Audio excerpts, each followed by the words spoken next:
The Alters is a narrative-heavy game, so I want to let you know that I've kept this review as spoiler-free as possible, but a few may have crept in there, so if you want to go in completely fresh, I'd avoid any coverage of the Alters until you play it. Hard sci-fi is something that video games tend to fumble in a lot of ways. Even games like Elite Dangerous, with its one-to-one scale universe, has you interact with most of its world by shooting at it. The Alters, however, manages to use its hard sci-fi premise well. It doesn't just explore space and weird anomalies, but it asks questions about who we are and what makes a person a person. In The Alters, you play as Jan Dolsky. An accident leaves you the lone survivor of an expedition, but you can't survive on your own, so you're forced to make clones of yourself to fill in the crew roles. Luckily, you have access to a quantum computer that can literally analyze alternate timelines and use them to construct an alternate Jan Dolsky, one who made different life decisions leading to a different career specialization. I'm going to get this out of the way right now. The Alters requires a whole truckload of contrivances to make sense. Sci-fi usually requires a bit of suspension of disbelief and acceptance of some silliness, and The Alters is no exception. But the point of The Alters is to tell a character-driven story of survival against the odds on an alien world full of strange phenomena, and it asks the question, why are we who we are? The Alters is part survival game, part base building game, and part character-driven narrative adventure game. Each of these parts is interconnected, but distinct, all tied together with a gameplay loop that has Jan exploring, gathering resources, crafting items, assigning tasks, solving crises, and managing the emotional state of his alternate selves. There are lots of choices to make in the Alters, and each of the choices you make is important. Lots of games like to say that, but the Alters can have an early decision snowball in unexpected ways later. In the Alters, gameplay is divided into days. If you don't like time pressure in your video games, I have bad news. There is always a clock ticking in the Alters. There is always some crisis that needs your attention while you have to worry about gathering enough supplies and feeding all of your hungry, mustachioed faces. That means it's not possible to see everything in your first playthrough of the Alters, and the game even has a system in place for when you replay it, it shows you what dialogue choices you had made previously. Just like it's not possible to do everything in a single playthrough of the Alters, it's also not possible to keep all of your Alters happy all of the time.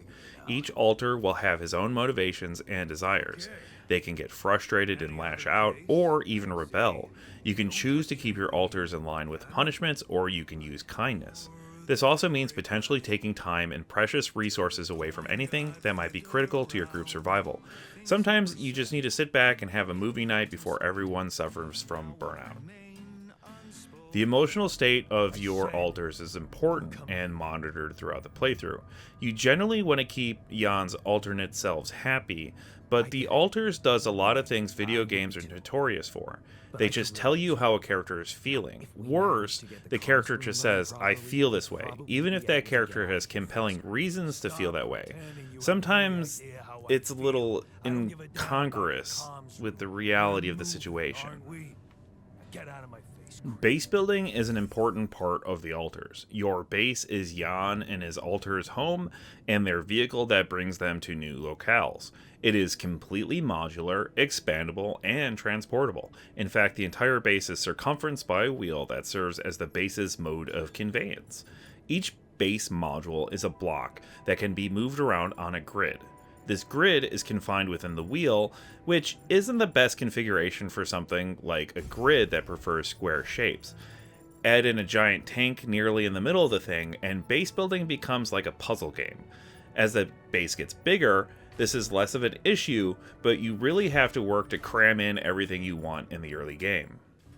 As your living and working space gets bigger, and or you need more hands to help with tasks, you'll inevitably start making more Alters. Making copies of yourself to fill in gaps in your crew is as easy as spending a few resources, but you're creating a whole new life, and narratively, it's not really a casual thing. There are consequences for each Alter you create, not to mention the fact that the Alter has to cope with the fact that it's a copy made for a specific purpose. There are definitely moral and social implications at play beyond needing more food and extra beds to house all of these freshly minted copies. I'm supposed to be. Altars can be helpful though. As you're out exploring, you can have them working in the workshop, making food, repairing the base, and doing any other mundane task you don't have time for. There's a certain fun to be had juggling each of your altars between these tasks, and they're fairly helpful at filling in when a task needs to be completed and no one's working on it, often asking if they can jump in whenever they finish whatever job they're working on. The exploration sections of the altars can be tense, rewarding, and frustrating. It's fun planning for excursions and having all the right equipment for the job, and early on it feels like there's a real risk-reward situation as you go out further and run into stranger and more dangerous things. Later on, however, when you're more established, most of that feeling of danger goes away. Once you have altars back at your base replenishing consumable items while you're out exploring, it doesn't feel as dangerous since these items show up in your inventory instantly no matter where you are. Exploration is essential too, as it uncovers important story elements, new secrets, and valuable resource deposits where you can set up mining nodes, where these nodes also work as lifelines as you can recharge your suit and fast travel to the base and back. Despite its compelling narrative, The Altars is definitely a little rough around the edges in parts. I've encountered a fair amount of bugs, like freakish facial animations and characters conversing when they're not even in the same room, but it's all stuff I'm sure will be ironed out as the weeks go by. This is not good. I also had a really hard time getting into the altars at first. It's slow to start and felt like a lot of concepts dumped into my lap all at once, but once I was able to sort everything out and figure out the best way to play the altars, I went from having to force myself to start playing to having to force myself to stop. The Altars isn't a perfect game, but it's the first game since Soma that had me thinking about what makes a person a person.